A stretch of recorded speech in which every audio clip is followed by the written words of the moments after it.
The next thing you need to figure out for someone would be their level of pace, confidence, and assertiveness. Now, the giveaway here, and what's really beautiful about this, if you can watch someone's pace and how confident they're coming across, this will tell you what's motivating them on the inside. You'll not only get their style, but you'll figure out what's motivating them and what they most fear. Some people are more direct than indirect. Direct people are very fast-paced, confident, take charge. What's going on inside, they're motivated by a need to win, achieve, move something forward, influence people, persuade. So they come across as very assertive and confident and extroverted. They're in a hurry for everything. Some people are not driven by those things. Indirect people, on the other hand, are more driven by a need for stability, security, precision, correctness, to get something exactly right or to not be wrong. Everything about them has a slower pace. They talk slower. They talk quieter. They make decisions slower. They come across as more cooperative. They ask more than they tell. They listen more than they talk. They come across as a little more introverted, a little more calm.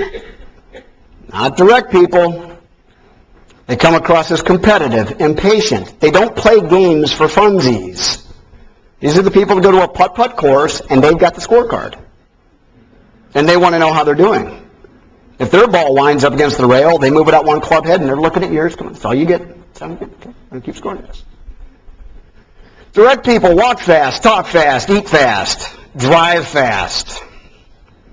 If you're in the freeway in a 55 zone in the left lane going 67 and someone's right on your tail, flashing the lights, look up in your mirror, and if they're flipping you off, it's a director. If they're yakking on a cell phone, it's a socializer, but either way, they are direct.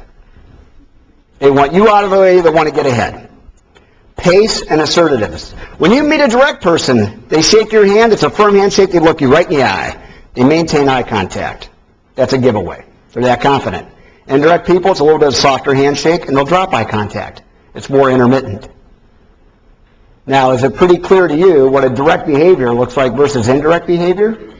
You walk in a direct person's office, they tell more than they ask. They say, how you doing? Have a seat. Indirect person would say, how are you today? Would you care to have a seat? They'll ask more than they tell. How they make their statements is a giveaway. Direct people make emphatic statements. They go, come on, this is a fact. This is so. Everybody knows this. A lot of finger pointing, a lot of gesturing. Indirect people make qualified statements. They'll say, well, according to Consumer Reports, May 2004, I believe, according to my brother-in-law, who happens to be a NASA engineer, it is possible that it's so. The intonation in the voice, softer, quieter, calmer. Not direct people. Inflection, intonation. When they're talking, you know who's talking. How many of you can see yourself on one side of this scale pretty clearly? Let me see your hands. Excellent. How many of you would say you're more direct than indirect most times in most situations with most people?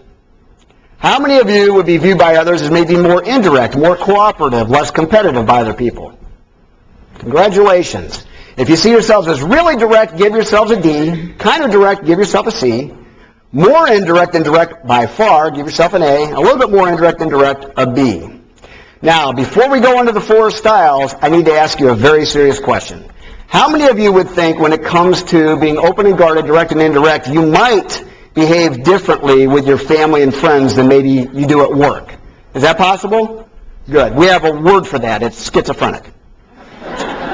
There's going to be a special workshop for you right after this class.